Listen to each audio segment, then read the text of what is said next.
তারই এনে গুড় বানিয়ে এবং আমরা চলে গেছিলাম পার্কে। আজকের এগুলোই খুবই সাধারণভাবে তোমাদের দেখাচ্ছি। তো সকালে ওদিকে গিয়ে একটা দাদার কাছ থেকে মিষ্টি রস নিয়ে আসলাম।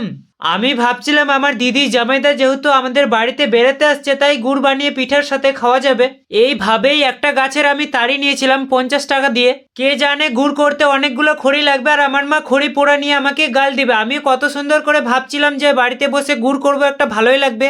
আর কিনে নিলে খেজুরের মিষ্টি তারির গুড় বানানো আমি তোমাদেরকে আবার একদিক থেকে দেখাতে পারতাম না।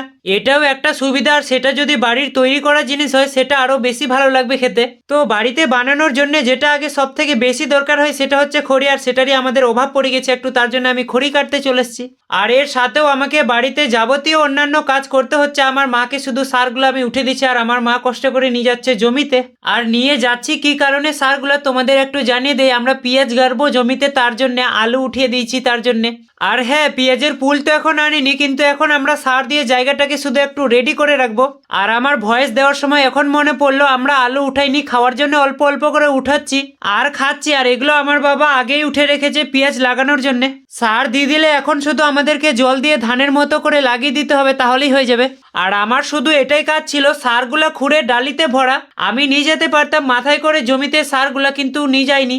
আবার এটার সাথে তারির গুড়গুলা উনুনে চাপা ছিল, সেটাও আমাকে একটু দেখতে হচ্ছিল, জাল দিতে হচ্ছিল। তারপরে যাচ্ছিলাম জামাইদার আমি কেনপুকুর, কিন্তু যেতে যেতে এত সুন্দর এই বাড়িটাতে ফুলের গাছ দেখতে পেয়ে কিছুক্ষণ আমি স্তব হয়ে গেলাম। আমি ব্লার করছিলাম এই জন্য, কারো বাড়ি এইভাবে দেখানো ঠিক নয়, তবে এত সুন্দর একটা দৃশ্য দেখানো একদম ঠিক। আর আমি এই ফুলের একটা বীজও নিয়ে নিলাম, আমি লাগাবো আমিও বাড়িতে, এইভাবে আর সুন্দর লাগবে। তারপরে আবারও শান্ত হলুদ এই প্রকৃতির দৃশ্য দেখতে দেখতে চলে আসলাম কেনপুকুর। এখানে আসার কারণ জামাইদার বাইকটা সামনের ডিস মারলে চিপেই থাকবে, ডিসটা ছাড়বেই না। মানেটা হচ্ছে হালকা একটু একটু, আর সেটা ঘোরাঘুরির সময় একটু শক্তির প্রয়োজন হয় একটু বেশি। আর সেখানেই আমার স্বপ্ন, আর সেখানেই আমার ভবিষ্যৎটা ছিল। আমি একটু হাতাল নিয়ে দেখছিলাম পাচ্ছি কিনা, জানি না কোন দিন যে স্বপ্ন সত্যি হবে। আমি ফার্স্ট টাইম ডিউকের উপরে উঠেছিলাম আর আমি বাইকটা হাতাল নিয়েও দেখছিলাম, আর যখন নামছিলাম তখন আমার হার্টবিটটা বেড়ে যাচ্ছিল। এখন আমি বুঝতে পারছি সেটাই আমার দিল ছিল, আর দিল থেকে আলাদা করলে তো শূন্য হয়ে যাবে, ওরকমই হয়ে গেছিল একটা ফিল। তারপরে আমরা টাইগার হিল পার্কে ঘুরতে গেছিলাম জামাইদা, আমি, আমার ভাগিনা। সেটার জন্য তোমাদেরকে পার্ট 2 তাড়াতাড়ি কমেন্টে লিখতে হবে। আর তোমরা যদি এই ভিডিওগুলো না পছন্দ করে নতুন ভিডিও, তাহলে নিউ লিখে দিও, এতে আমি জানতে পারবো আর তোমাদের সেই ভিডিওগুলো দেখার চেষ্টা করব যেগুলো তোমরা চাও। তো আজকে এই পর্যন্তই থাক, tata bye bye, see you. আর তোমাদেরকে আমি এটাও জানিয়ে দেই এখন কটা বাজে, এখন রাত্রি 12টা 45 বাজে। তো আমার এখন ঘুম পাচ্ছে, আমার ঘুমানোও দরকার।